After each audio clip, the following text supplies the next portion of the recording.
Okay, so we're ready to record. So let's start with Niina's paper on looking for a different kind of abolitionism, sex work, migration, and the politics of care.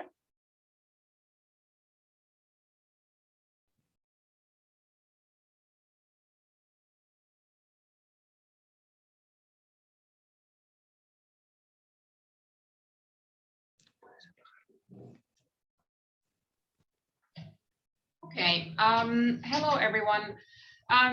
It's been a really exciting day for me, and I think also for Sharmila, to have you all here and have these discussions on intersections of care and sex work and what care really means, and how can we apply care to understand things that are going within sex work politics or sex work in general.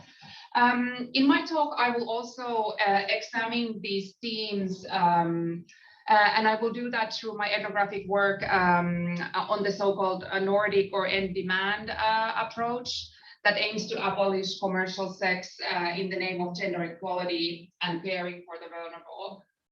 And what I will try to do in my presentation is to use this radical feminist approach as a platform to reflect feminist politics around sexuality and to raise a question, what would it mean to take seriously Angela Davis's notion of the intersectionality of struggles and to think different kind of abolitionist futures within the realm of commercial sex and feminist sexual politics in general. And before I go to the content, I just wanted to say a few things about what my presentation is grounded on. So this presentation draws from my dissertation research among mostly migrant, but also with national sex workers in the Nordic region. I also did some fieldwork among the police forces and social service providers. My work consisted mostly of field observations and discussions, but I also did 210 formal interviews, out of which majority were with sex workers. Then I also analyzed policy documents and media material that you will see in this presentation. Probably it's already well known to the audience what is the so-called Nordic model approach, but I thought that I go through the ideological background because it's kind of crucial for my argumentation. So this policy approach originates in Sweden, that in 1999 was the first country to criminalize the buying rather than the selling of sex with the aim of abolishing the sex trade. So Norway and Iceland and Finland soon followed with a similar kind of regulation, and therefore it often goes by the name Nordic model. And the reasoning behind the law is that without buyers, what the proponents of this model called demand, there would be no sex industry or trafficking. And it's good to note that this criminalize the buying of sex has its roots in Nordic feminist movement on violence against women and its understanding of commercial sex as a part of this violence alongside rape and other interpersonal gendered violence. So because women in this model are seen as victims, they should not be further punished, but instead protected and kind of guided away from commercial sex. And the perpetrators, the so-called perpetrators, the sex buyers and pimps and traffickers punished. One thing that maybe sometimes is not so well for in the discussions is that it was originally supposed to be a very kind of symbolic law, so it has a highly symbolic meaning. It's meant to have first and foremost a normative effect, signaling that the society doesn't approve a world where women can be bought. And what makes this approach so current at the moment is that in an environment of heightened sensationalisms and concerns over sex trafficking, this approach has become the center of international anti-trafficking and prostitution policy debates, and spread globally during the last 5-10 years. So we can see that countries such as France, Israel, Ireland, and Canada have adopted the model in 2010s. And many feminist organizations push for this. For example, this example is from the UK-based Nordic model now. Also, many anti-trafficking organizations promote it as the most humanitarian solution to the problems of the sex trade. And this is an example from the US. It's a Kansas-based street praise demand and end project that targets sex buyers. So consequently, debates over the end demand approach are taking place globally. And for example, this kind of policy criminalizing the sex buyer was just passed in Texas, and campaigns what has been in the US branded as equality model are ongoing in New York, Washington, DC, and Louisiana. And also, like, for example, just recently in Spain, there has been a big debate about this policy. So what I want to do in my presentation is to ask, what does it mean that sex work is increasingly governed through feminist arguments of protection and care? Who is most affected by this approach, and with what consequences? And I think these questions become especially crucial in a situation of feminized migration, where in many countries, the majority of people engaging in sex work are migrant. For example, in Europe, upwards 60% of sex workers are migrants, and in the Nordic region, it's 70 to 90%, so the vast majority are migrants. So therefore, I further ask, what kind of notions of justice does this notion of feminist care promote? So moving to my field work and findings. So originally, Sweden introduced the client criminalization as complementary to social and normative measures. And for example, this is from the Swedish National Plan against prostitution and trafficking from 2018, which reiterates this aim that was established in 1999. And it states that criminalizing cannot be anything but complement to the work to reduce prostitution, and cannot replace the social efforts that are meant to motivate prostitutes to seek help and get away from the destructive lives they are leading. However, since the law has been implemented, there has been no funding to these support services, like no extra funding. So the support services that were at place before the law has continued, but there has been no increased allocation for these social efforts. Instead, Sweden has invested heavily in law enforcement, meaning policing, also knowledge production and normative change around commercial sex.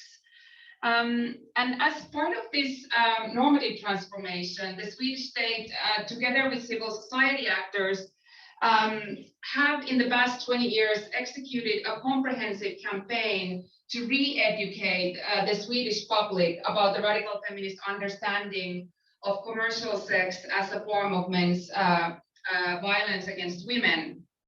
And interestingly, they have really emphasized children. So these kind of educational materials have been incorporated into the national school program. So it reaches all Swedish students through the schools, through their gender equality and sexual education programs. So it's kind of like educating generation by generation of this new kind of sexual politics. In addition, there's been public education campaigns. And in the slide, you can see a campaign from 2017, which is named You Decide, and it attempts to prevent men to buy sex and communicate to the broader public that buying sex is a crime and not something that you should do. And you can see on the under at sex brott, there is that you can seek help to stop sex buying. So there are services for sex buyers. And then also if you want to report people of these crimes. And this active enforcement of radical feminist view on commercial sex has been proven effective. So we can see that there's nowadays a strong national consensus in Sweden that commercial sex constitutes exploitation and hindrance to gender equality. And the Swedish attitudes towards both the buying but also the selling of sex has become more negative. So we can see that whereas before the implementation of the law, 32% supported the criminalizing of buying sex, now 65% of the Swedish population supported, and whereas 30% previously wanted to criminalize those who sell sex, now 52% wants to do that too. So we can see that the stigma hasn't shifted, but it has intensified.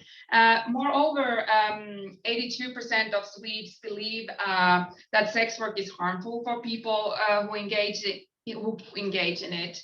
And of course, these views translate into sex workers' experience of victimization and overall discrimination in interactions with official service providers, the media, and the society in general. So due to this shared understanding of commercial sex as harmful, my findings show that the abolition of commercial sex has actually become the main goal in Sweden, and that this is mainly achieved through targeting sex workers. So despite the model's explicit aim not to criminalize sex workers, they still remain the main target of policing and have become de facto criminalized through the enforcement of third-party and immigration laws, as well as ambiguous fiscal policies. And these often lead to deportations, forced evictions, and overall increased police harassment of sex workers. It's also, in my fieldwork, it became clear that the policing is very racialized, and police uses ethnic profiling. So, for example, when they could go through the online advertisement to seek sex workers whose apartments they will visit, they choose migrant-looking people. So the burden of the policing is heavily experienced by migrants. And I read one quote from Niina, a Latina trans woman who works in Sweden and Norway. And I think her words kind of summarize well the de facto criminalization of sex workers. This is a contradictory law. They kind of let you work, but they control you. In the end, they force you not to work. They say you can work, but you cannot work in an apartment because then the owner is a criminal. You cannot work in a hotel because then the hotel is criminal. Here you cannot call the police if you're in trouble. If somebody is violent, robbing you or something. Maybe if you are foreign, the police will put you out of the country. They say that this law is for the women, but it isn't. So I just wanted to say a few things about the social services, because, like, especially for the proponents of this approach, they say that the money should be directed to social services, and in this way, kind of like help the women in the sex trade. So looking at the Swedish social service efforts, because the Swedish state and also many of the service providers perceive sex work as a form of violence and destructive for people who are engaging in it. They focus on exit and therapeutic and counseling support. What this has meant that there isn't really much harm reduction services available, and there's a very limited kind of access to legal, social, and health services. Furthermore, if we think about that, from 70 to 90% of the sex workers are migrants, who often do not have permanent residence permit in the region. They are not entitled to any state services. They're only for citizens and permanent residents. So we can see that actually the social efforts that are supposed to be the backbone actually exclude most of the population, and also kind of isolates sex workers and leaves sex workers without, for example, legal support when they have become targets of crime.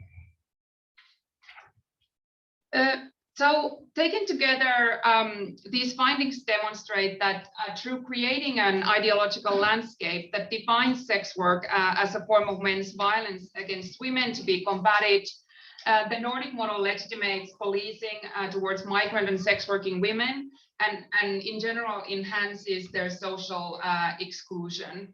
I use here the work of Ruth Wilson Gilmore, who is an American prison abolitionist, to kind of understand the processes that are going on here. So Gilmore defines violence beyond this kind of interpersonal, physical, coercive violence, and talks about violence, especially in relation to racism, which I extend here to discuss sex workers more in general, to production of vulnerability to premature death. And following Gilmore's definition, a wide range of people from police to social workers and NGOs advancing increased policing of marginalized communities, which we have seen in the presentations today, that it's not only the police, but many actors who engage in what Mikko Seigel calls violence work, fabrication of vulnerabilities. So even if a Nordic model kind of states to be grounded on the anti-violence work and work against violence against women, we can see if we have a broader conception of violence that the Nordic model itself is a form of violence. It increases the vulnerability of sex workers and puts them in many ways in harm's way through increased stigma and policing. So I want to use Gilmore's thinking here more in general to think about different kind of abolition. So what would be kind of not this neo-abolitionist approach to sex work, or could there be kind of different politics of abolitionism in relation to sex work and also feminist sexual politics?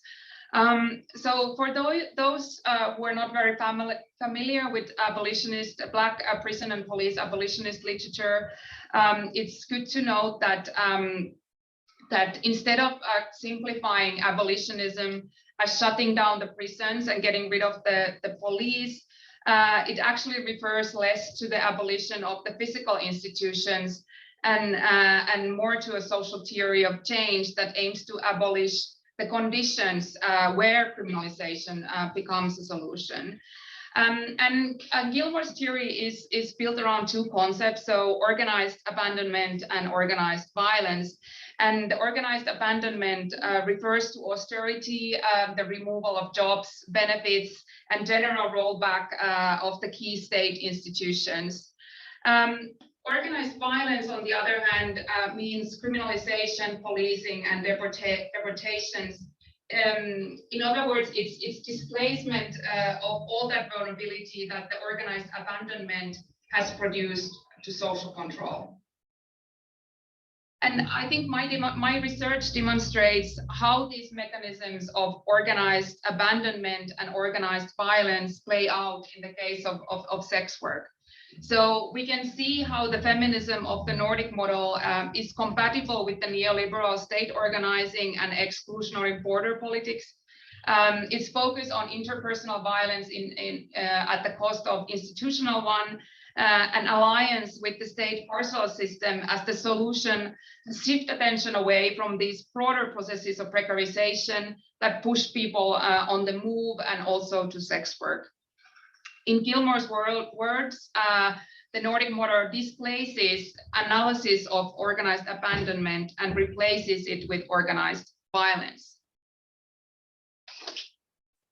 As my research and many of the talks today have illustrated that care and compassion can be easily weaponized. They can become what Miriam Tickting calls armed love. And I think Gilmore's thinking can also provide us kind of like a different entry point to the politics that is based on solidarity, not on the politics of complaint or spectacle that reduces people to objects of pity and contempt, like the case of Nordic model, or we could also say like trafficking discourses in general. So what it would mean, what abolition would mean is replacing organized violence as a solution and substituting with care. And with care and abolition, Gilmore refers to creating communities and networks of care. It's basically work against the organized abandonment. So it means to move collected investments from punitive state systems to what she calls life-sustaining institutions, to creating access to schools, healthcare, housing, and so on. And in Gilmore's words, abolition requires that we change one thing, everything. So it means to truly attending to the intersectionality of struggles. And I think this kind of like emphasis to change anything and change everything and to see the interconnectivity of struggles becomes well afore in some of the sex worker movement statements. For example, here I have a statement from the ECP that I talked earlier. They're representing Laura Watson, called Feminist Solidarity in the 2017 Women's Strike, where she stated— Niina, is this your, sorry, is this the last slide? Yes. Yeah. Yeah. So we are striking for freedom to work and to not to work in sex work. So we're striking against poverty, discrimination, etc.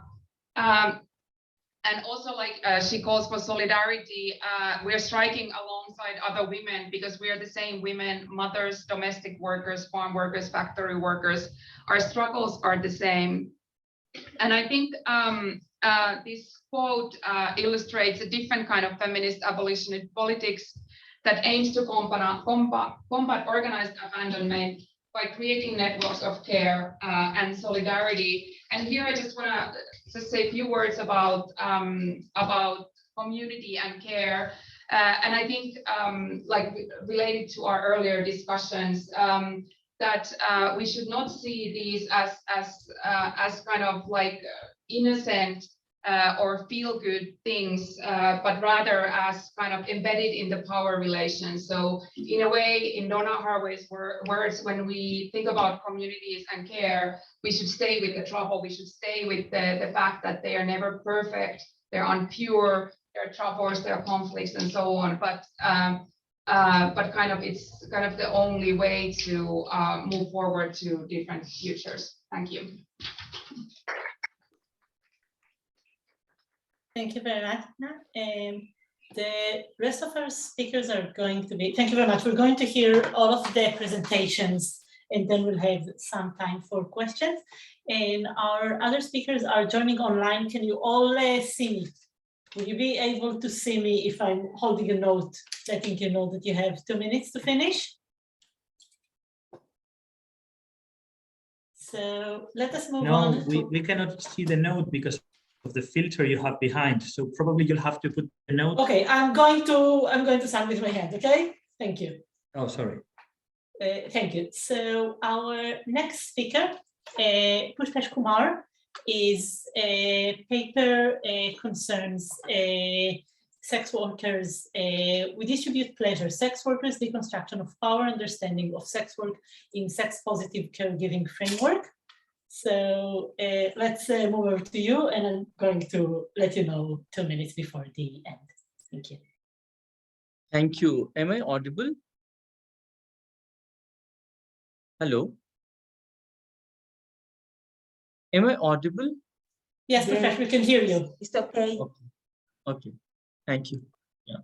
So in this essay, I try to focus on the transgender sex workers, trans feminine sex workers.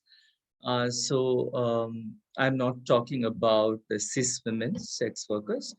And I start with the essay by and moving beyond this narrative of trafficking and victimhood in a way, though I don't deny any one of them. So I begin with the essay by Harriet Beasley on child sex workers in Indonesia, which reveals that the adolescent girls working in the sex industry in Java are structurally disadvantaged. Yet they're not always powerless and at times can perform diverse identities and sexualities. The top-down approaches fail to recognize the complexity of a marginalized adolescent girl's experience in a globalizing world. And the author questions the dominant international child welfare discourses that presuppose that all young people working in sex industry are forced to do so by their parents or traffickers. To the author, the children live complex contradictory lives, performing multiple and shifting identities, bodily style, and diverse sexualities in different contexts, depending on where they are and who they are with. Belonging to poor families, sex work was regarded by girls in this location as a way to attain freedom and a better lifestyle than one's parents, particularly for young, uneducated girls for whom their only asset was their youth and their bodies, and sometimes their virginity. In Indramayu, one of the Indonesia's towns, success was demonstrated by girls through the overt display of wealth, including motorbikes, cars, brick houses, paddy fields, mobile phones, and household appliances. This consumption pattern set the standard for others to follow. Sex works offered an opportunity to earn more than in other informal sector occupation and is considered by some to be more glamorous. The workplace of the young sex workers and the degree of agency and protection afforded by them by their employment situation had a significant impact on their social status and self-esteem, all important in their positive identity construction. Their preferred term as night kids or kids that work at night gave them self-respect. So in this presentation, I also moved beyond the dominant discourse of trafficking and victimhood, though not denying the existence of both, yet at the same time not reducing sex work to either trafficking or victimhood discourse. Beasley's paper mentioned earlier also mentioned that sex work generates more income than many other informal sector work.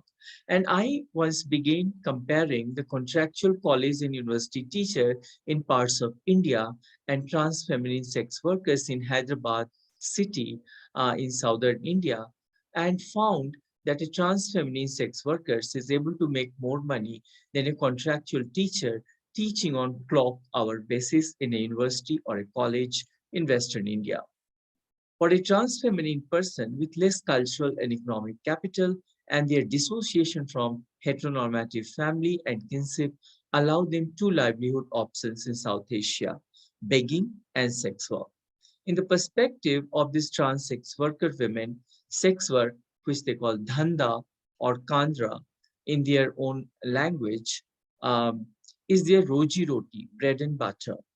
The dhanda or sex work may be a combination of risk and violence, but it does not provide them, but it does provide them and sustain livelihood, allows them to save money for old age, to reconnect with their blood families when they start sending regular remittances, lead to a certain standard of material and bodily comforts. I meet Arati and Rita from a Mofussil town in Western India, the two trans women who do dhanda or sex work in Mumbai, the metropolitan city. They have rented a small house within the vicinity where hijras and trans feminine person are permitted to rent house. Back home, they are married to cis women and have children out of this marriage. So their biological father in their natal home. They both live in joint families back home where their respective wives stay with the in-laws and other siblings. They have masculine names back home. Upon their visit to their Mofussil hometown, they drive motorbike and ask me, "Do I look like a man now?" And I say yes. Driving motorbike is considered masculine both in self and others' perception. They tell their families that they are dancers and artists in Mumbai and perform on ceremonies and religious occasions. As money keeps coming to their natal home, poor families, and they perform masculinity in their conjugal lives back home, their existence is not questioned. They boast of as owners of Pakka house, that is cemented house in their native place, which is constructed through the money saved out of dhanda or sex work in Mumbai. Well, I talked to them at Arti's residence in Mofussil town. A motorbike stops, and two men who were introduced as family friends enter Arti's house and were greeted by the other family members too with tea and snacks. I was later told that these two married men who are bank employees are known to the families as friends, but they are local boyfriends of Arati and Rita. Upon their visit to their native place, Arti and Rita also make love with their heterosexually married boyfriends. These two trans women also warn their boyfriends not to have sex beyond this relationship, that is, either with their respective wives or with their trans girlfriends, referring to themselves. They threaten their boyfriend of making their extramarital non-heterosexual sex public and thereby try to control their boyfriends in their native places as well. Sometimes these boyfriends travel to Mumbai to have fun with their trans girlfriends. These trans women say, um, we send them back after 2 days as their longer stay poses obstacle to their dhanda or sex work and hence a loss of daily income. They need money for their children's education and monthly maintenance of families back home, and boyfriend fund cannot generate money. On dhanda spots or sex work spots, if they meet a handsome client of their taste, they do not mind charging less money.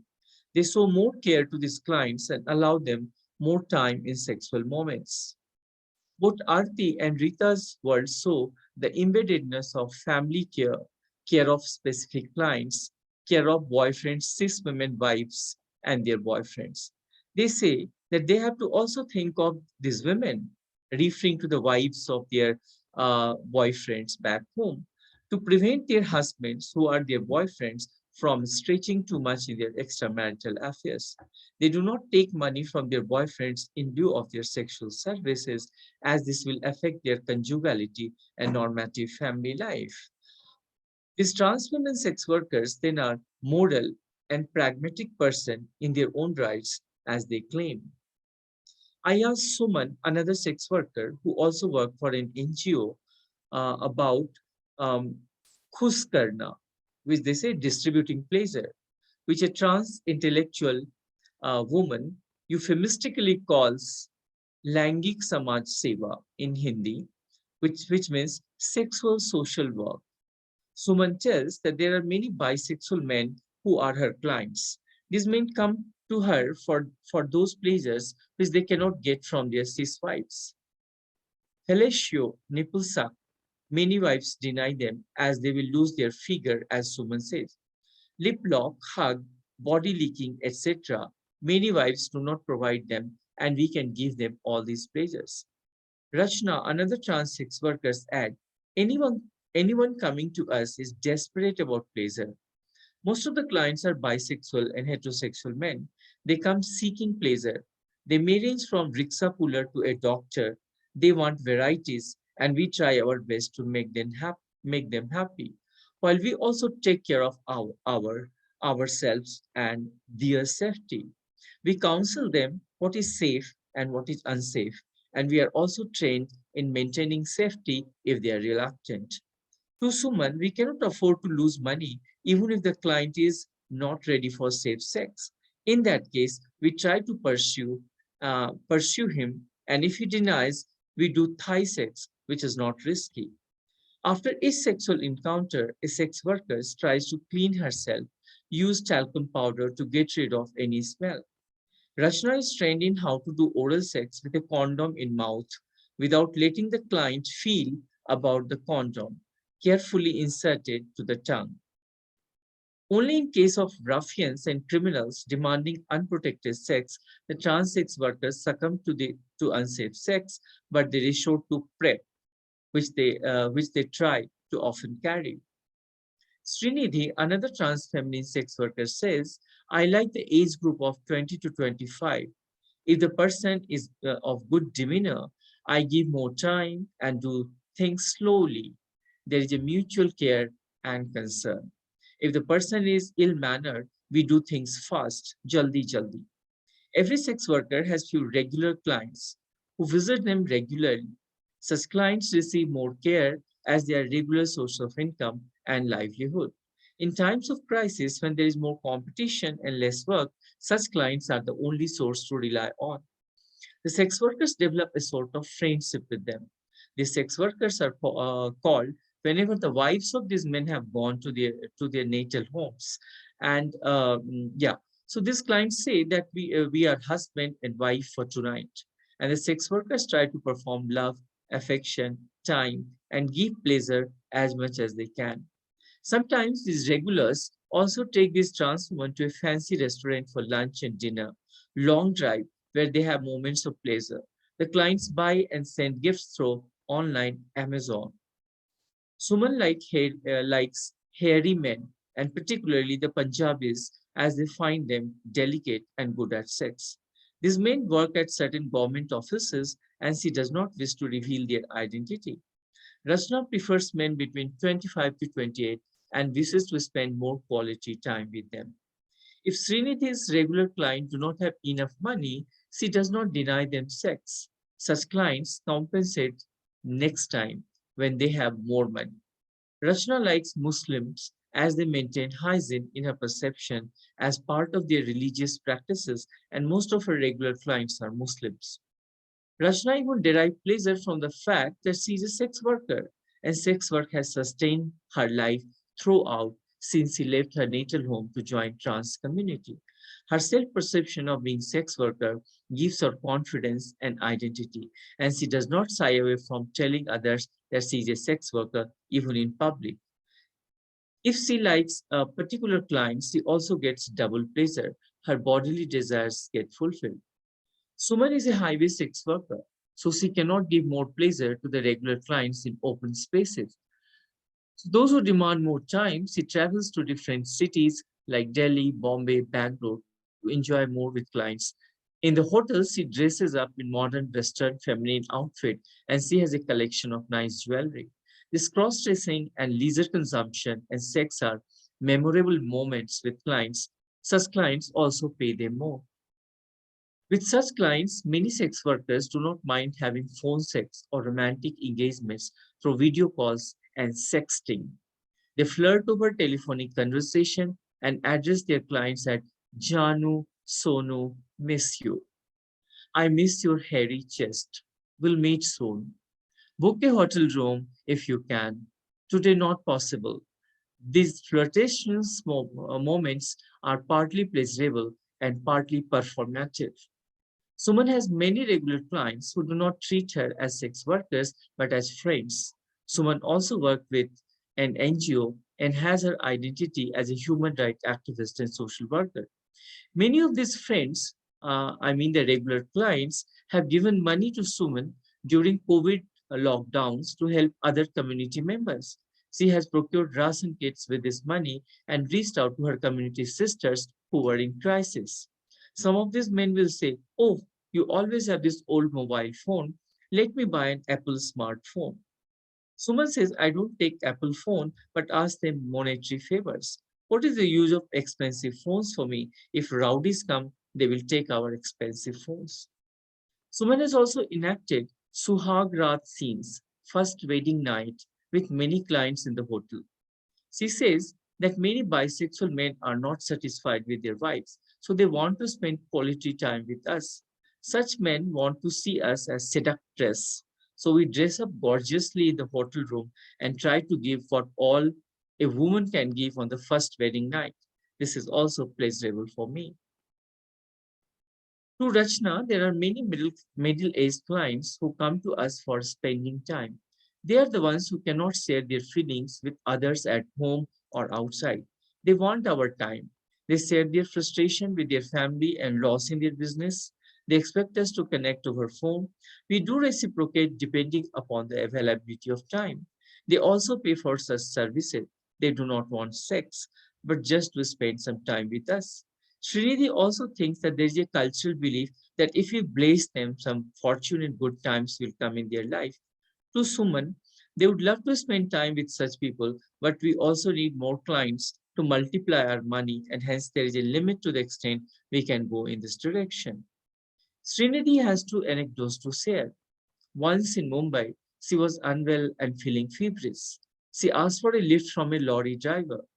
They stopped the vehicle. On the way, they stopped at a dhaba for eating.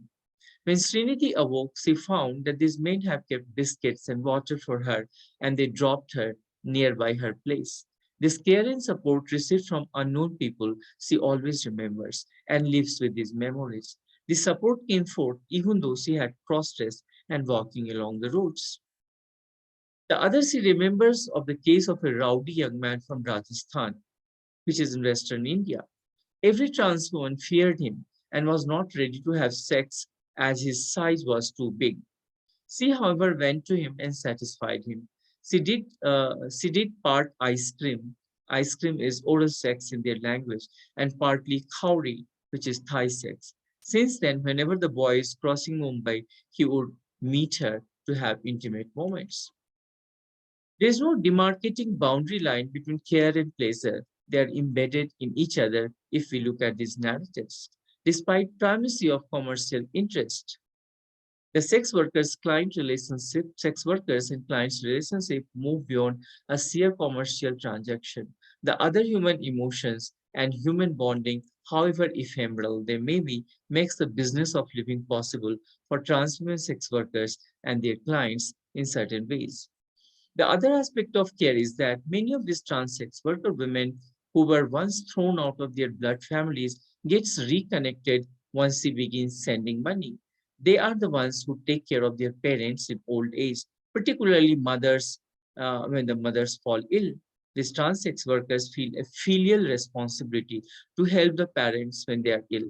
When I was interviewing Suman, she was looking after her mother who was undergoing her surgery for kidney stone and was also paying the medical bills. There are numerous stories of such trans sex workers who take care of their elderly parents even if they stay apart. And I will end here. Thank you very much. Thank you so much, Pushpesh. Thank you for this interesting paper. Thank you also for staying within time. Looking forward to questions on this. We're moving on to Chanelle Gallant and her paper on thinking sex work and domestic work together. Can you see me okay? Yes, I can. Yeah. Thank you. We can see and hear you. Okay. Thank you. Yeah, thank you. So let's start. Okay, great. Hi, everyone. I can't see folks, but it is lovely to be here. Sorry I can't join you in person, though at some point I would love to visit the London School of Economics, but I'm happy I can beam into you from Canada.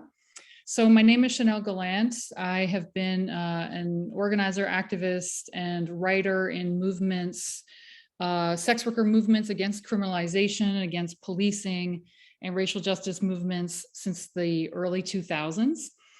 And I am, what I want to do today, more recently in the last about decade of my work, I've focused a lot on the intersections between migrant justice and sex workers. So looking at migrant sex workers, a lot of my work has been with Butterfly, the Asian and Migrant Sex Worker Support Network, which was founded by Elaine Lamb, who I believe already spoke here and spoke highly of some of the work that she'd heard. We are co-authoring a book right now, Elaine and I, on sex work migration and abolishing the anti-trafficking industry. There's a lot of overlap in what we're doing with the talk that Niina just gave around the ways that policing lands on migrant sex workers.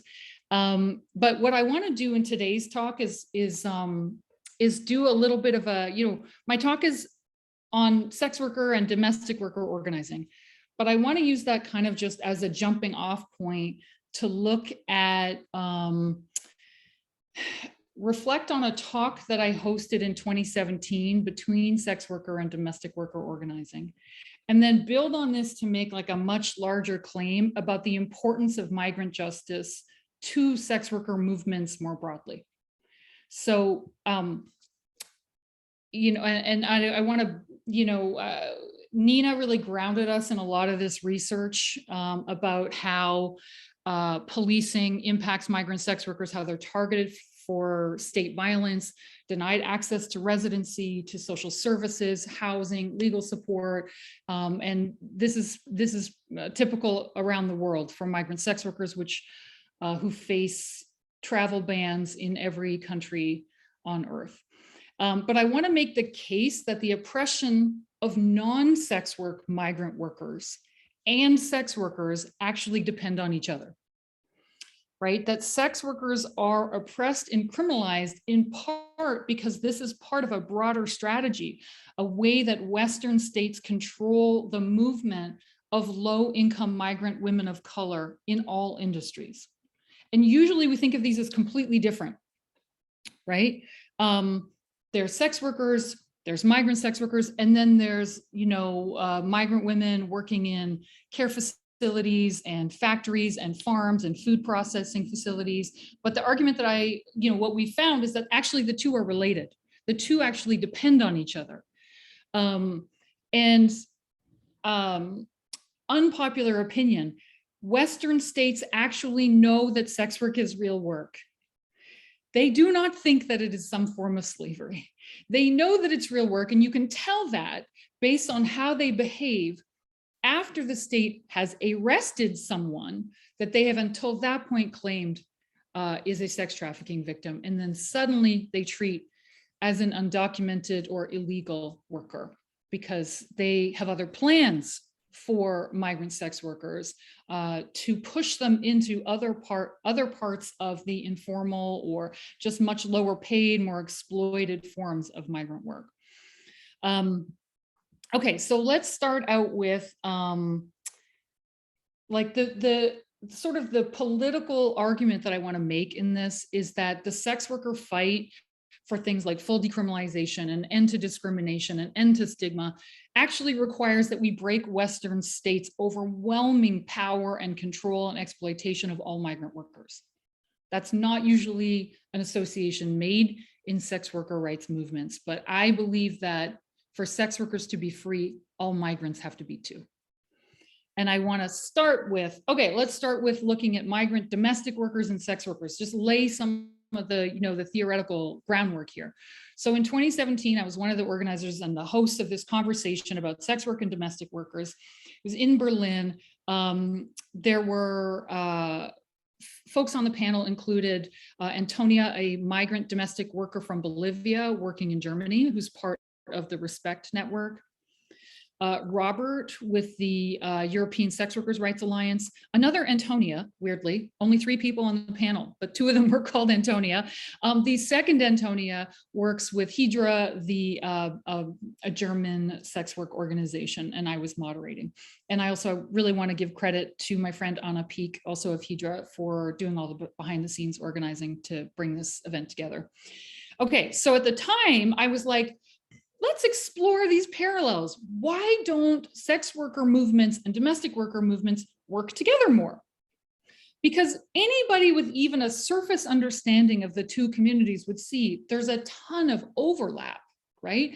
The workers in sex work, the sex industry are, especially in Europe, very strongly draw from migrant communities. And similarly in domestic work, right? So, and the research shows this to be true everywhere. Research on migrant Latin American sex workers in the US found that the most common previous job they'd had was in domestic work, right? And many domestic workers continued to sell sex on the side as a way to make up for their low wages. So we're talking about two types of work that draw from very similar migrant communities, also face very similar types of oppression. The work is gendered, the work is racialized, it's not considered real work. The people who do it are really devalued and treated as a completely disposable workforce. And they're actually both criminalized. Sometimes people think that only sex work is criminalized and, you know, it's not illegal to be a domestic worker. But when you look at enforcement, actually you see that domestic workers and sex workers are both criminalized because domestic workers are so often criminalized for their immigration status. However, movement's not really working together. Shared systems of oppression. Why aren't we building power together more? So the 2017 talk really, and it's on, I recorded it and it is on, there's a link to it on my SoundCloud, which I can share in the chat. And in the talk, it's like the most basic baby steps in establishing the foundation of solidarity. What do we have in common? Why should these movements fight together? Right? So I start by asking, and so what I'm going to do is I'm going to quote a little bit from some of the comments on the panel. And the quotes are not precise because we were doing this wild triple translation. The whole thing was done in 3 different languages. This is not a precise quote. But I start by asking, okay, well, let's just talk about what's similar between the jobs in the sex industry and domestic work. And Antonia of Hydra says, well, first of all, they're both jobs. Right? It's the most basic struggle of sex workers and domestic workers. If you go to the page for domestic work organizations, you will see that one of their political slogans is domestic work is real work. Right? So there's this shared struggle around the invisibilization of both sex work and domestic work as real work. And then Robert says, both jobs care for each other. They're emotional labor to sustain people's well-being. They're also unstable, precarious. People think they're not real work, or people think we do these jobs because, oh, it's exciting, or we love children, but actually we do both these jobs because we need money, right? And someone in the audience adds, they're both done behind closed doors. Both types of work are notorious for being segregated from labor protections, in part because of the ways they're invisibilized. And then Antonia from Respect says, yeah, I'll tell you what's similar. Women without papers have no legal status. For domestic work and sex work, they have no rights, no right to health insurance, no right to an apartment. Many things are more complicated and not even possible. People depend on their work, but it remains invisible and is given no value. And she continues, a lot of the bosses and people in charge know we have no rights and they abuse this power. I mean, the similarities here are so striking. They make people work more. They don't pay us for the work we've done because they can get away with it, because the power relations are in place. Having no papers means we can't complain. We can't sue. We can't ask for legal help or other kinds of help that would change their situations. Now, and this really, I think, resonates with Nina's talk around organized abandonment, right? I love Ruthie Wilson Gilmore's work on organized violence and organized abandonment. And what we're talking about here is the organized abandonment of domestic workers and sex workers. This is not an accident that workers are exposed to interpersonal violence. They're stripped of all rights and protections and power. So Antonia says, this also comes with sexual abuse and also the fear of being sent out of the country, fear of having to leave the country we're currently living in. This shifts the power and gives a lot of control to people who employ. But there's so much dependency on working, so we have to take a lot and bear a lot because we need the money to send home. And then this last quote in response to this question, this is Antonia from Hydra, who says, people don't know that the jobs we do, the actual tasks, are not only similar, but the same tasks. This means that they are establishing relationships, intimate relationships. They have to find a way to communicate. This refers to clients or patients, right? For care workers who are working in care facilities. So very similar relationships that sex workers or domestic workers have to create in both workspaces. They have to clean, they have to do a lot to maintain the space. But this is often invisible and not talked about because people just don't know how similar the tasks are, right? So that lays out that there is a really, incredibly strong basis for solidarity between sex workers and domestic workers. And so I asked, well, how can we build solidarity and respect between each other?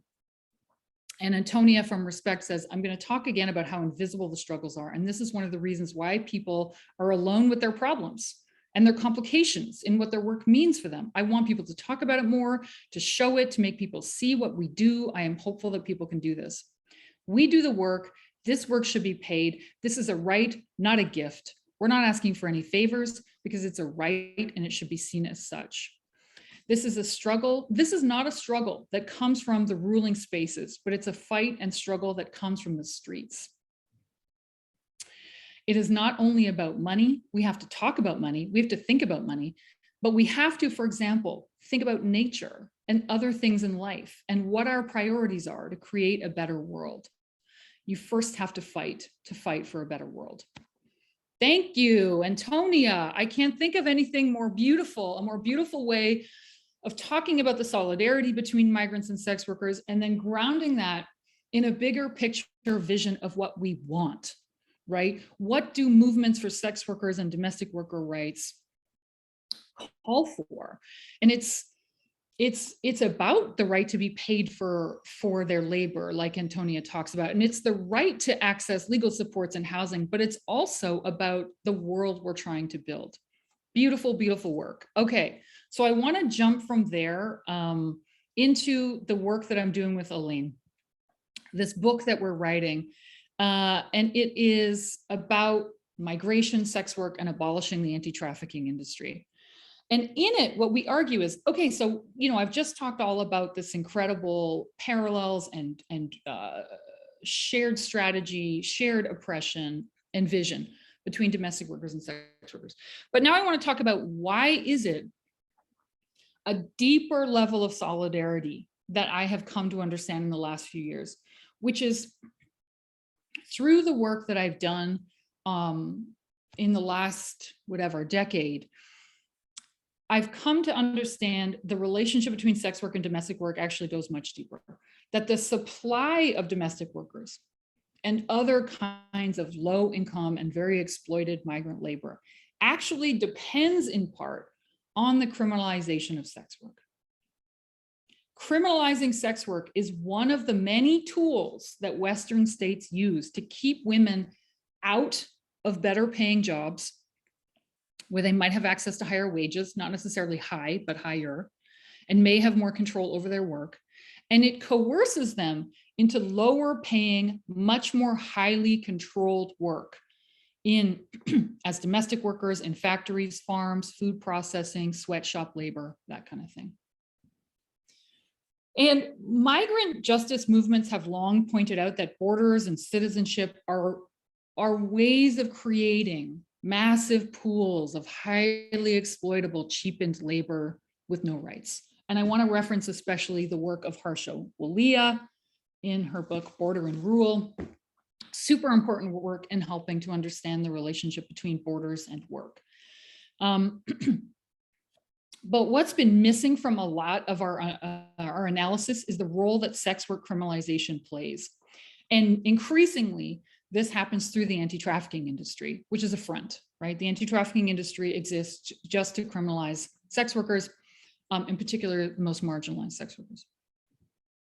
It has nothing to do with care, nothing to do with protection, nothing to do with public safety. It actually creates trafficked workers because all it does is to criminalize and hunt down humans and then force them into these, expel them, arrest them, coerce them out of sex work. And so I want to give an example of that we use in our book. So, and then I'm going to finish. So in a town outside of Toronto, there was an anti-trafficking campaign. They were going to crack down on human trafficking. And guess how they were going to do it? they're going to close down this is what they did. They closed down every single Asian owned and operated massage business in their town. And this was their big anti-trafficking campaign. It's so blatantly racist. But I want to talk about the economic motives. So behind it, it's not just that people bring a moralistic opposition to sex work. They have a financial incentive in doing this. So here is a quote from, hold on, let me open the article. Here's the quote from one of the counselors on the city hall who was explaining why this process that would redefine the licensing system for the massage businesses in their town was good, why it was an opportunity. And she says, in her region alone, she says, we can expect that there will be close to 1,000 new long-term beds being built at a time when we have a severe shortage of personal support workers, severe shortage of personal support workers. I don't know how we're going to staff all these new beds. Maybe this is an opportunity for us to look at how we can redeploy these very caring, very professional people into a job where they are absolutely needed. Now, the severe shortage of personal support workers is in large part because those are absolutely terrible jobs. Non-English speaking migrant women in these facilities earn terrible wages, and they face high rates of employment precarity, racist discrimination, and injury on the job. But so this is kind of the big idea that I want to present here, which is that the solidarity between care workers and domestic workers goes beyond having, drawn from the similar communities or facing a similar kind of oppression. It's that actually these Western states are using both the oppression of sex workers and domestic workers to control both forms of labor. It isn't just like, oh, yes, sex workers and domestic workers are on similar paths. Actually, what's happening is they're being regulated in ways to support each other, to support to support the state's ability to control each other. So if we want to look at I think it's important for us in sex workers' rights movements, not just to consider the experience of migrant sex workers, but to understand that the oppression of migrant sex workers shapes the experience of sex workers globally. And I'm gonna end there. Thank you so much for having me all. I'm looking forward to questions. Thank you very much, Chanelle. Thank you for this very interesting presentation. So our last paper for this panel before we move on to questions will be by Dr. Tania Garcia Sedano. And I think Tania has assistance, so thank you, David. And Tania is going to talk about attention policies in initiatives against trafficking and sex work. Are you ready to start? Yes. Thank you. We are going to share the screen. Just a moment. Let me know if you can still see me when you share the screen so I can give you a signal when it's 2 minutes before the end. Yes, we can see you. Okay, good. And we can see you. Thank you. Okay, thank you.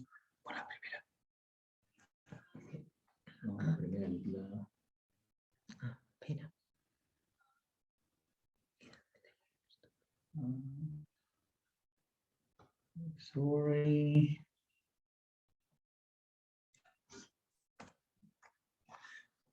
So, well, this is going to be, well, Tania has created the content of this presentation, and we're going to talk about the crime of locative third party and the obligations, challenges, and risks in Spain. It's going to be pretty much like a presentation based in law, with a strong content in law. So, well, the first thing we'd like to talk about is that I mean, today is a good day to talk about this issue because yesterday yesterday it was approved an organic law project for the comprehensive guarantee of sexual freedom, in the Spanish Congress. And this law will finally exclude the criminalization of locative third party in the penal code. Thanks to this new law. So it's been a historic moment in Spain. So at the same time, this law that is being processed provides the prohibition of procuring in all its forms, and it's an abolitionist law, and it's made mainly to combat human trafficking in all its forms. So this is the context, that we are talking about in Spain, and this presentation will have mainly three parts. One will be the obligations from the state. The other, like from a legal perspective, another one will be the challenges in this legal approach, and the third part will be related to the risks. So regarding the obligations, well, it's important to know that Spain has ratified practically all the international conventions related to this matter, and we would like to underline especially the Convention on the Elimination of All Forms of Discrimination against Women, that the treaty was approved in 1979. It's the CEDAW. How do you pronounce it properly? This convention, CEDAW. Is it okay to say it like that? Okay. So, how is the CEDAW related to the third locative, and what are the obligations that the Spanish state has in relation to this convention? So we have to underline especially the recommendation 38, that it's related to it's related to the repression against people who are involved in human trafficking and prostitution. So another recommendation that we need to take into account regarding the CEDAW, it's recommendation 19, that among other things emphasizes the need for approaches that promote and respect women's autonomy and decision-making in all spheres of life. So it is very important to bear in mind this recommendation 35, and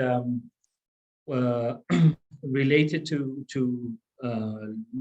locative crime, it should be considered a crime.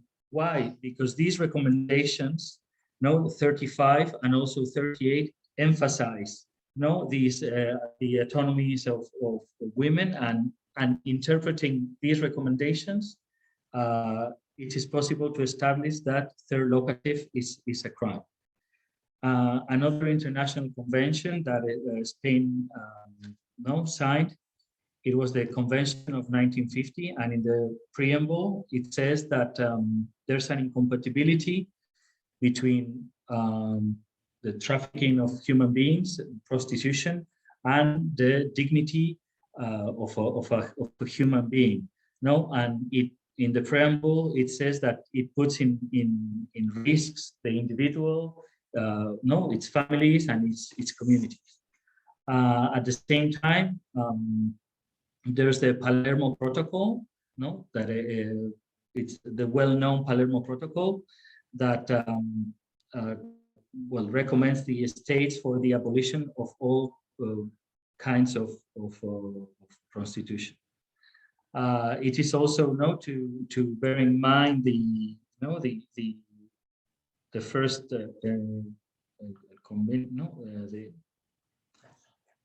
the Warsaw Convention, approved by the Council of Europe, related to the trafficking related to the trafficking of human beings. And Spain ratified this treaty. So, like, the main idea is like third-party obligations are within a framework of the international conventions that Spain has signed, as a country. Then the second part, it's related to the challenges that they are related to this third locative crime. So one of the challenges is the obligation of state due diligence. That it is now, so this state due diligence, it is not satisfied with the mere typification. I mean, this, if you only talk about creating a crime and make this due diligence, the crime is not being, o sea, no está como incorporada. Yeah, it's not being incorporated, no? So apart from the due diligence from the state and the typification, it is important to create politics that bear in mind, like the prevention, the reduction of vulnerability, protection of victims, and in case that it's necessary, the inclusion of the victims. Then related to the locative third party are the risks. That would be the third part of the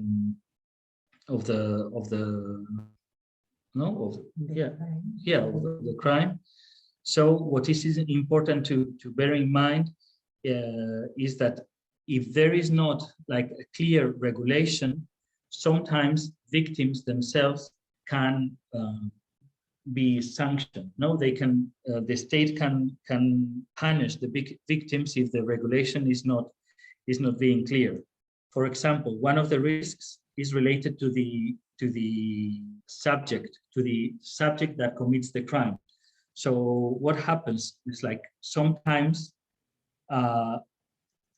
like the law says that any person can commit this crime of third locative.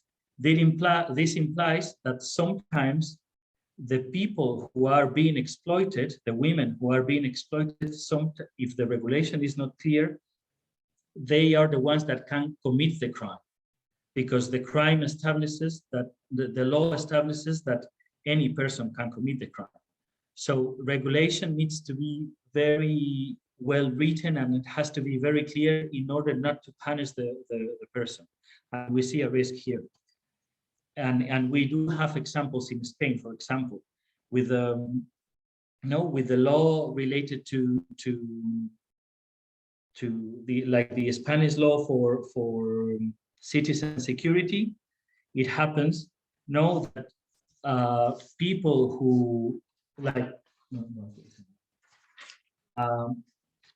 they can punish the people who are doing prostitution in public spaces, because it is more important the security of public spaces than protecting the victims. So when the regulation is not properly done, the victims themselves can be punished. And we see this example with the Spanish law of security. Because they say, for example, that people who are committing prostitution close to schools, to parks, to parks for children, for spaces for leisure, they can create a risk for security. So in the end, what is happening is that it's pretty much many places can be interpreted as places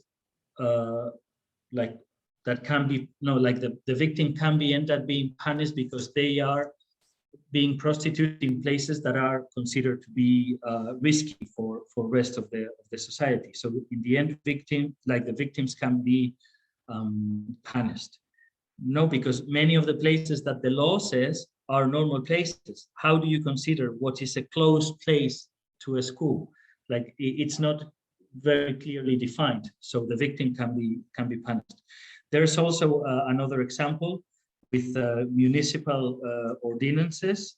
That again, they in municipal ordinances they prioritize public order, and for that they prioritize public order in public spaces, and this implies the exclusion of the women who are working, who are being exploited sexually, because they have more vulnerability, and it criminalizes them, and they are at risk, because many times they are working in the streets and like municipal policemen, because they are mainly focused and they prioritize the public order. They end up punishing the people who are being exploited sexually. We have examples in the town halls of the municipal ordinances in Madrid, Barcelona, and Valencia. There are cases that this happens. Another risk is it's related to what is established in the law as the typical behavior. The typical behavior means that what is considered a locative third party, it's when a place it's used on a regular basis for sexual exploitation. So one of the risks is related to the because it is done on a regular basis.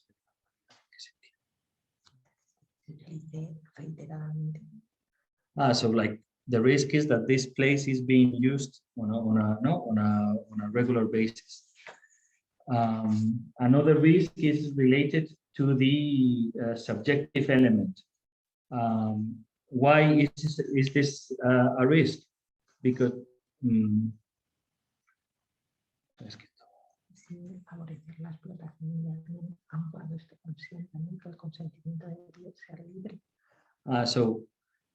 so it's related to the stimulation, so like the consent has to be from like a free person, and all the subjective element. It's another risk. It's another risk for the victim of sexual exploitation, because a person should decide from its free will and desde la libertad, and from its own freedom.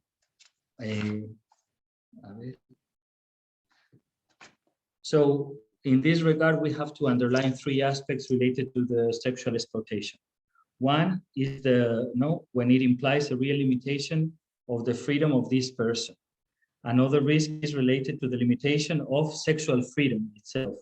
And the third risk is related to the transformation of the exploited person in an object of trafficking. So that it takes away all its labor laws and all its right related to labor. So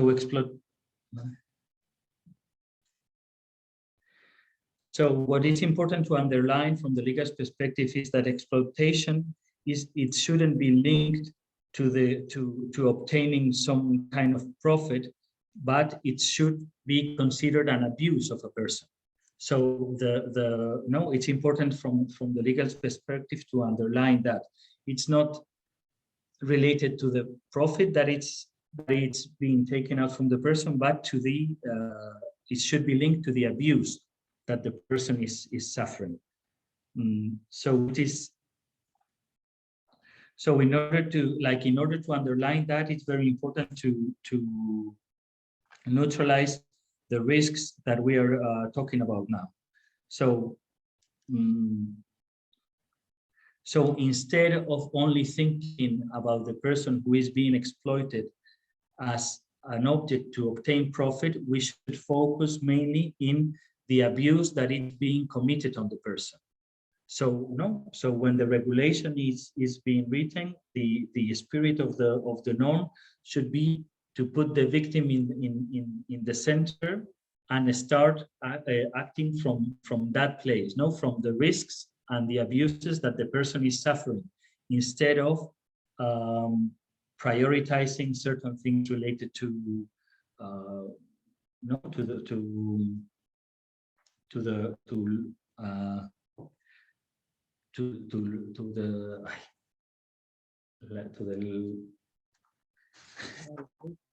yeah. No, but instead of being more focused on like what we've been talking before, no,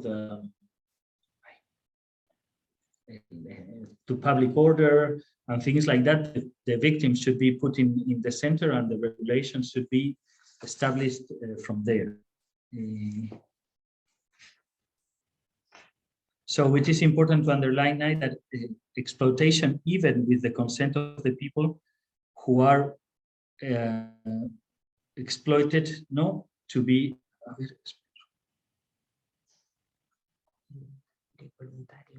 so consent should be free and voluntary. So even if you have the consent of the people to be exploited, it is important to underline that it is important to underline that the person should be able to consent from its own freedom and voluntarily. So if it's in a situation of being exploited, then it's not in a situation of freedom. So it's not in a position to give its consent. So it is important to underline that, no, from the legal perspective. Another risk is, as we've been talking about, is related to the for-profit. No. So it is important, like sometimes, like from the legal perspective, it is important to exclude the contexts of other people who are being exploited that can help to their own, to their own friends or companions who are being exploited, to cases where people have to survive.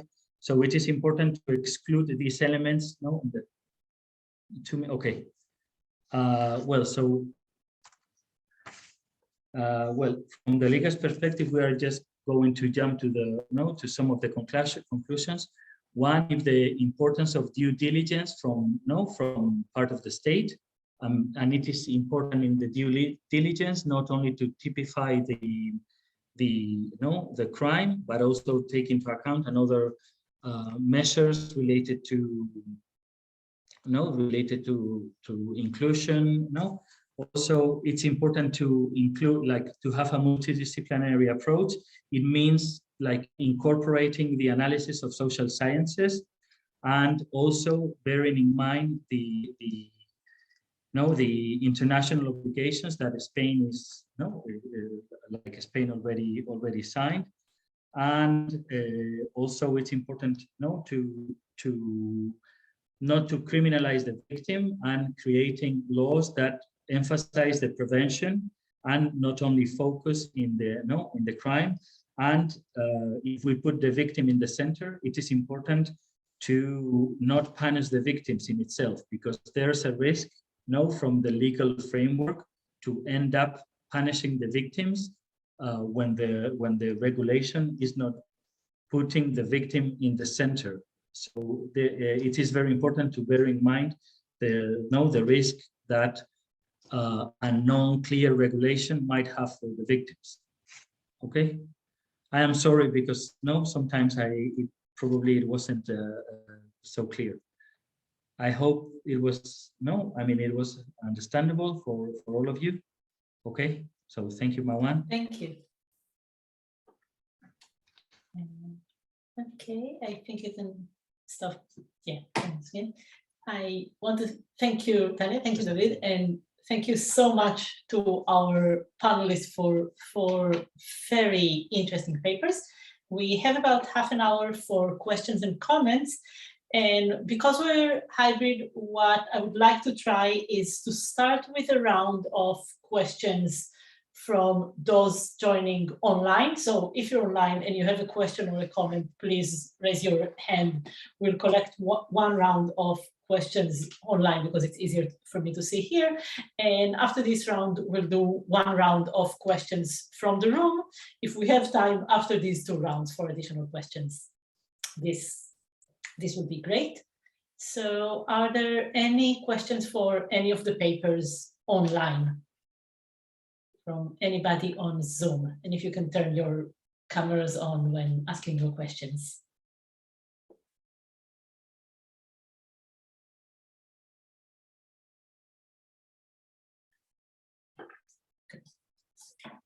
Are there questions? I can't see the room. Do we have questions from the participants in London? Because I have a long list of questions, but I want to give a chance to other people also to ask.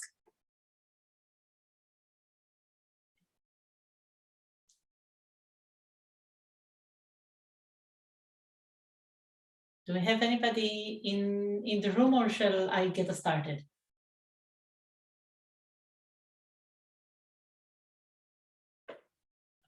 So let's start here. And I want to start with a question. Sorry, see something in the chat? Yeah, okay. So I want to start with one question to Pushpesh, to the second paper that I thought was really, really interesting case study, and thank you for sharing these stories. And one of the things that were noticeable to me when listening to the presentation was the relation between care and time and care and money in the stories you shared with us and the experience of your participants. And I was wondering whether it's a theme that came up in your coding or thinking about these interviews, or came from the participants themselves, and whether this is something you could expand on.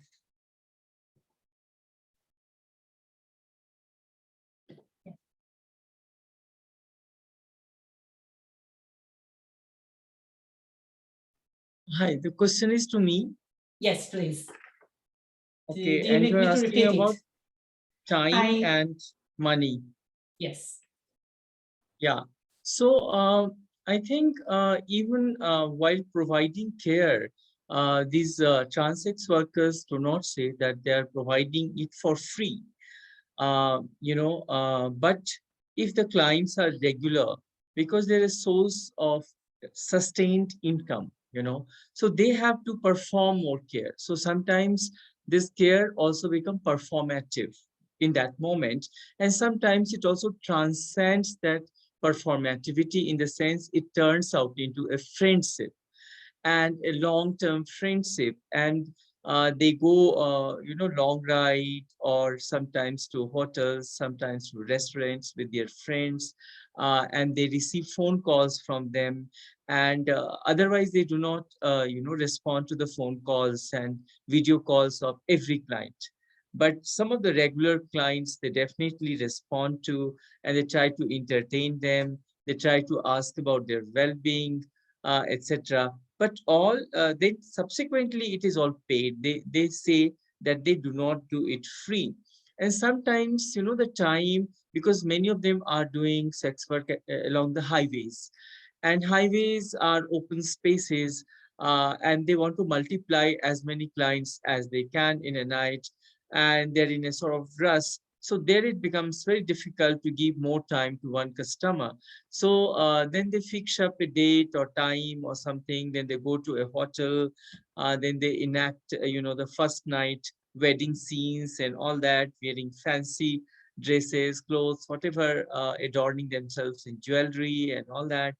And, so this care is, I'm still thinking of how to conceptualize this, because there is a pecuniary aspect involved in the care, but it also transcends that boundary. It moves away from mere pecuniary. We cannot reduce it to that. So, because this ethnography I've just started and haven't gone deeper into it. So I'm still thinking of how to conceptualize this performative and also moving beyond the performative and the pecuniary. All are involved, and combined in this care thing.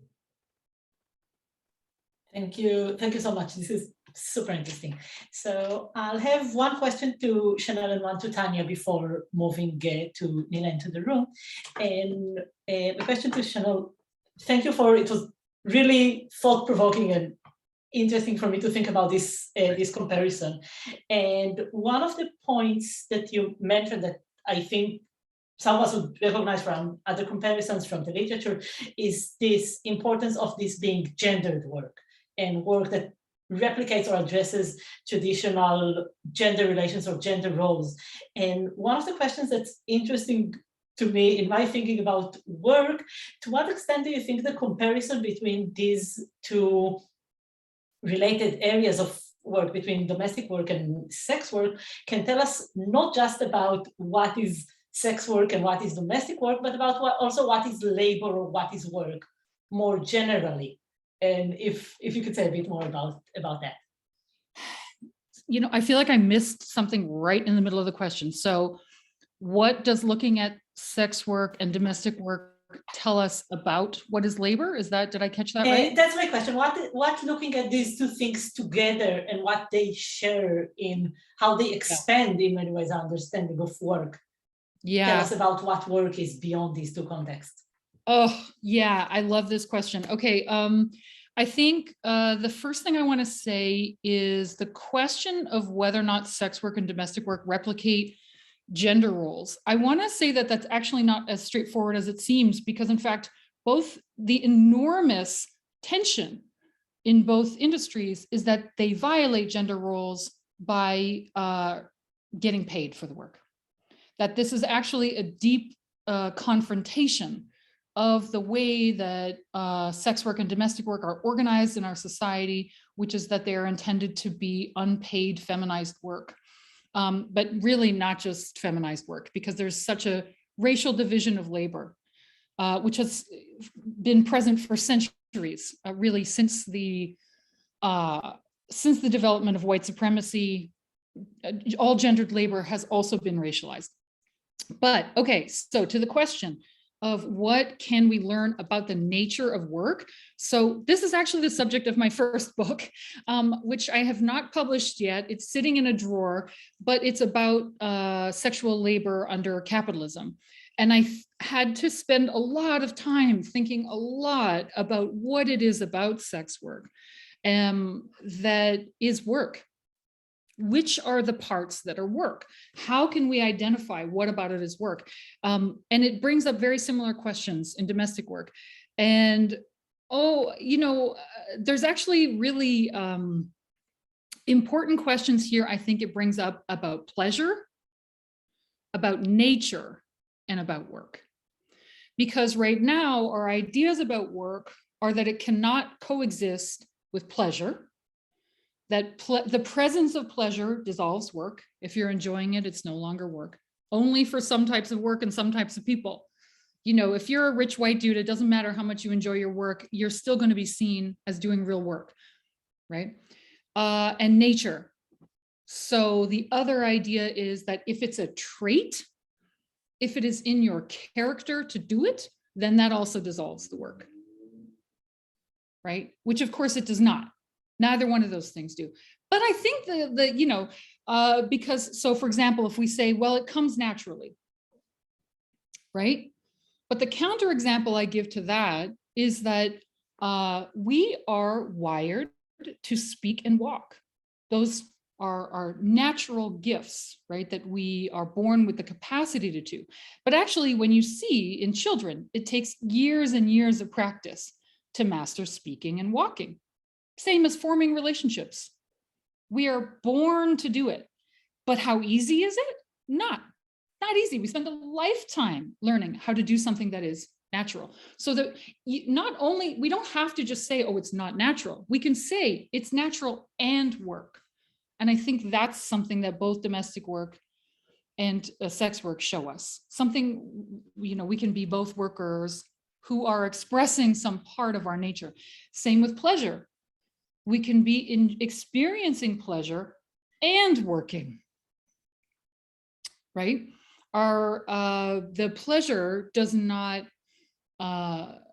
dissolve the work. It might increase the enjoyment of the labor, but the labor exists underneath that. And so I think what I ended up doing in my work was, and I haven't looked at it in years now, I will, because I'm writing a different book, I'll come back to it, which is defining work. There's these sort of standard definitions of like a very basic definition of labor, and it's I forget what it is now, but it's something essentially that is a type of energy put toward something of value. There's nothing about that that excludes things that come out of our nature, which of course is a very contested concept, right? But let's just pretend nature's a real thing. It still wouldn't exclude things that are natural. And there's nothing about that that says pleasure would automatically be mutually exclusive with work. So that's how I would answer that. Thank you for the question. Thank you so much for this answer. And please share in the chat, you mentioned earlier some resources that would be very interesting to look at. So I think we have a question to Niina in the room. So let's move to Niina and then we'll go back to questions in the chat and perhaps to Tania and other questions for the panelists online. And we have Tess and possibly other people. The mic is open, so. Are we muted? We're not muted anymore, okay. yeah. Fantastic. Yeah. Otherwise I would have unmuted myself here. And that's it. Sorry. But you can do that too. Maybe they actually can hear it better. It will be fine. Okay, yeah. We can hear you fine. Great. So yeah, I really enjoyed your presentation about the Nordic model and kind of these narratives. And I was wondering, because you spoke about radical feminists and anti-sex worker activists and how maybe we do have the same goals in the end or not, and that kind of stuff. We talked about that earlier. So I didn't know that there was a plan of anti-poverty measures to be introduced at the same time, but obviously that didn't happen. And it feels like from what you said and also from what I've heard and also from Nordic model campaigners around the world in the UK, for example, that actually the narrative has become quite hostile against sex workers, and it's not about protecting sex workers anymore, although originally that may have been the case, at least publicly, officially. So I was wondering if you looked into how these narratives have kind of changed over time, or if they have changed over time, or if it has always been like a way of criminalizing and trying to get rid of something that was uncomfortable without ever trying to protect the workers in it. Yeah. Question maybe also I hope that makes sense. Yeah, it made very much sense. And thank you for the question. So if you think like Sweden historically and Nordic countries historically, so they're very strong welfare states, but they also kind of have a strong history of how could I say, like social cohesion or kind of imposed social cohesion. So kind of like part of the welfare state has also been kind of regulating what kind of lifestyles are seen as good for people. For example, we have like extensive restrictions on alcohol sale, drug use, these kind of things. And so kind of like sex work or prostitution or full service sex work, whatever we want to call it, has historically been kind of like a lifestyle or habit that like has been needed to be normalized by the state. And in the late 1990s, when this law was passed, so there was this kind of like welfare ethos that came of this good citizen and good life, that, you know, that the state can tell you what good life is if you don't know how to make your own good mind, so to speak. And it was combined to kind of radical feminist efforts. But this law was voted, I think, 3 times before it was passed. And when it was passed, the Sweden was going through quite great transformation. So there was the end of the Cold War, which meant kind of, you know, end of this Sweden being in middle of the, you know, the East and the West with the kind of social democratic solution. So there were increased emphasis on neoliberal efforts and putting down the states. At the same time, there was increased migration. And for example, Finland was used as an example of what happens when the borders are open and if we don't have any preventative policy at place, like it will be crowded by migrant sex workers and the mafia. So so in a way, like the passing of the law is the combination of all these different tensions. So kind of there is the welfare idea behind, but then there's also this kind of like protection of Sweden from kind of bad influences through the internationalization, and also kind of keeping up with the Swedish values of gender equality and not having like increased sex trade in the country. So like, I don't know how much the discourses have changed, but I think, you know, if at the same time that this law was implemented, the welfare state services were already pulled back. So in a way, I feel it was a kind of a neoliberal solution, even if it was embedded in this kind of national understanding of welfare and good state and providing social measures.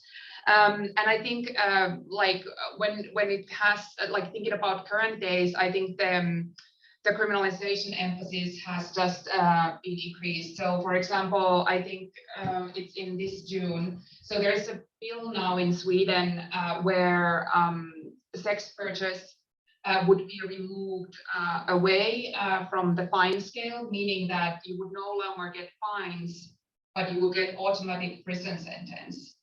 Yeah, it's really crazy, and it's been embedded in this law that is supposed to protect children from sexual violence. So we can see against how this care and coercion and how kind of sex work gets slipped into these policies.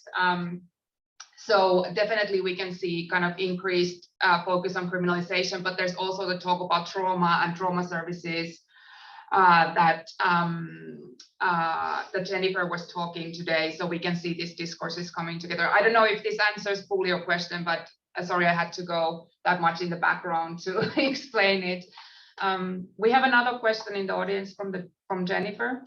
Yeah, it's related, and I'd love to follow up with what you just talked about. Am I loud enough to be heard? Yeah, okay.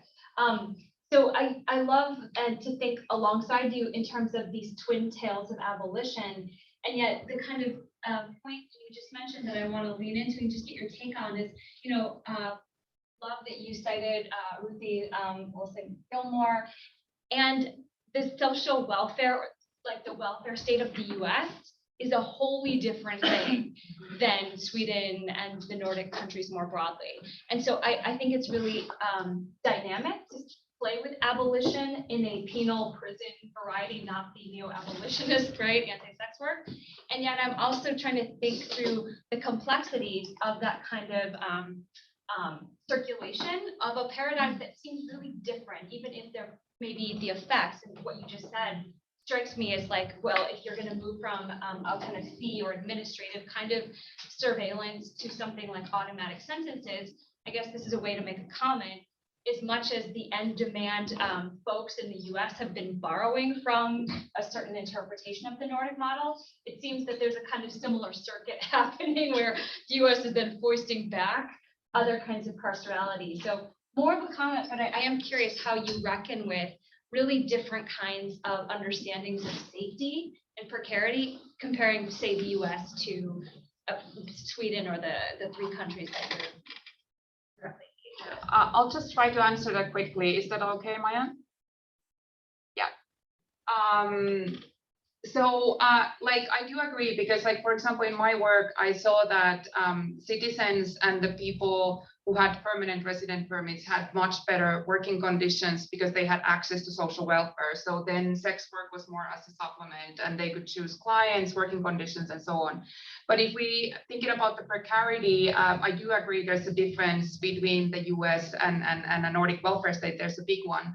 But thinking about that, majority of people are migrants without permanent residence permit who would have no access to either help, like either social welfare, social housing, or public health care. It kind of creates a similar system to the US to some extent, where these are not basic rights.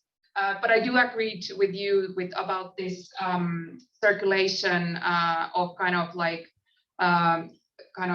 carceral penal state, and then kind of this kind of humanitarian wrapping of the end demand through the kind of like Nordic welfare state ideas that are strong. Thank you very much, Niina. Should we move to online again? So there is one more question. So also a question for Niina, or also a bit of a comment. So I thought it was really interesting that you said that these funds were going to be provided and then they didn't really materialize, because the same is happening in the Israeli example. So there's also there was money that was supposed to be going to a specific fund, and that was supposedly going into providing assistance for people exiting the sex industry. So same in Ireland, so that's super interesting. So I wonder if that connects us back to this question that Victoria asked earlier about, like, whether the goals are actually the same ultimately or not, and whether, like, the idea that funding will be provided for people who are exiting the sex industry is just a front to achieve goals of implementing the Nordic model. And I remember reading in a paper, and I don't remember which one it was, I have to look it up at home, that in Sweden, attitudes have also changed from people supporting biocriminalization, but decriminalization for sex workers, also supporting criminalization of sex workers, and was wondering if you have seen that in any of the other countries too. Okay, thank you. Thank you for that comment. I'm getting a bit tired. It's kind of like every 9 hours of non-stop. I'll just say that about the stigma, I don't know, there hasn't been really kind of studies like that. Like if you think about attitudes, I think in Finland, where there's partial criminalization, there hasn't been really changed in attitudes, and in Norway they didn't find either. But I think that's kind of easily explainable with the Swedish ideological work that they're doing. Like they have really kind of invested in educating the society, Swedish society, about kind of commercial sexist violence against women. But maybe I let other people speak, and if there are other questions in the audience or other speakers. Thank you for the comments. Thank you. Thank you. So I think we'll go back to online, and I have one question for Tania, and I think we have only time for one more question. It was really interesting that you introduced the changes in the legislation and these recent changes, and I was wondering whether you could say a bit more about the background to these changes. What was the social or political pressure that led to changes in this law?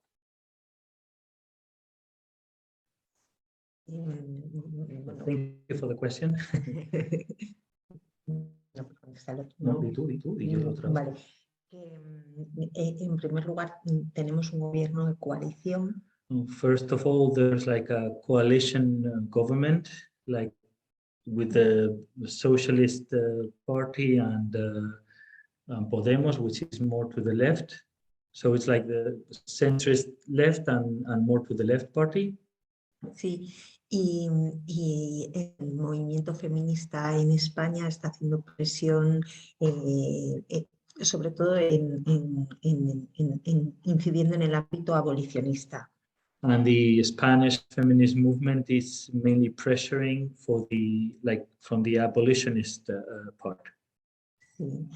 Y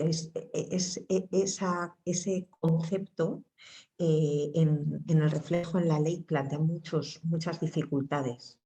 Mm-hmm. So this concept is creating many difficulties to put it written in the law, in a written form. Porque es una visión un poco ingenua de la realidad. Because to be honest, it's a little bit naive vision of reality. No se puede transformar la realidad social exclusivamente con un delito. We cannot transform social reality if we only focus on a crime. Desgraciadamente el contexto social es de una absoluta inexistencia de políticas públicas. ¿Cómo? El contexto social, o sea, el movimiento feminista como está dividido y todo eso. Sí, ¿no? También. Sí, bueno, claro.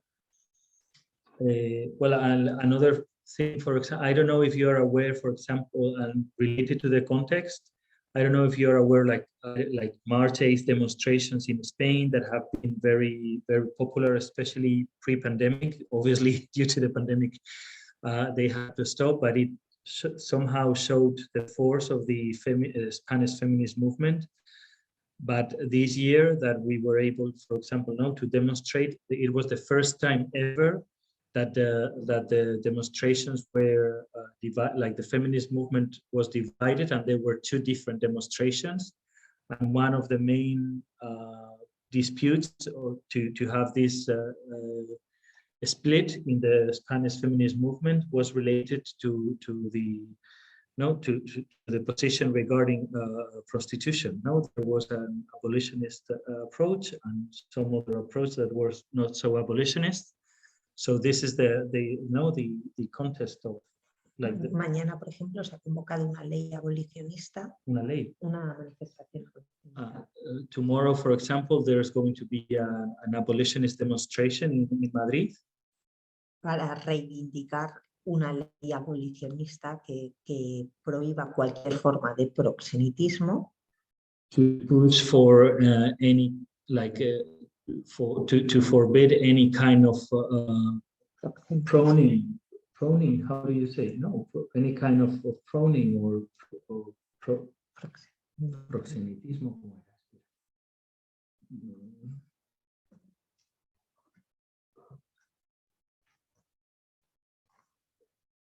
Of pimping, do you say, or okay? Sí, sí, para castigar cualquier forma de proxenetismo, y la tercería locativa. And the third locative as well, no? To punish the third locative. Lo que en ningún caso se plantea es castigar al cliente. El modelo sueco se está implementando, pero esa postura de momento está descartada por los principales políticos que están liderando esta cuestión, ¿no? Pero por el ámbito social. So from the political side, I mean, there's not any sign to try to implement the Swedish model in Spain, saying that like any kind of punishment of the clients of prostitution.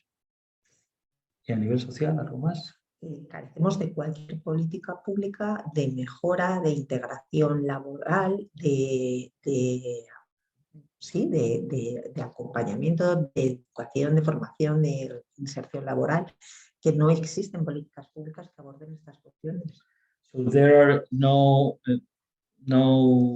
public policies whatsoever that help for the like inclusion of in the labor market of victims of sexual exploitation, and not only for victims of people who are being sexually exploited, but also for people who are being trafficked. There is no public policy to help for the integration of these people in the labor market in a legal way. Yeah. Thank you. Okay. Thank you. Thank you very much. We have a long question in the chat, or a comment that unfortunately we didn't have time to, but if people could still say it, maybe you could comment and respond in the chat. I want to ask you all to join me in thanking our speakers for a fantastic panel and for very interesting papers. I don't know if there are any general comments or announcements before the day ends, but let's first thank all of our speakers. And I'm moving you back to the organizers. So thanks, Maayan, as well. I realized we didn't introduce you because we jumped into this panel. I just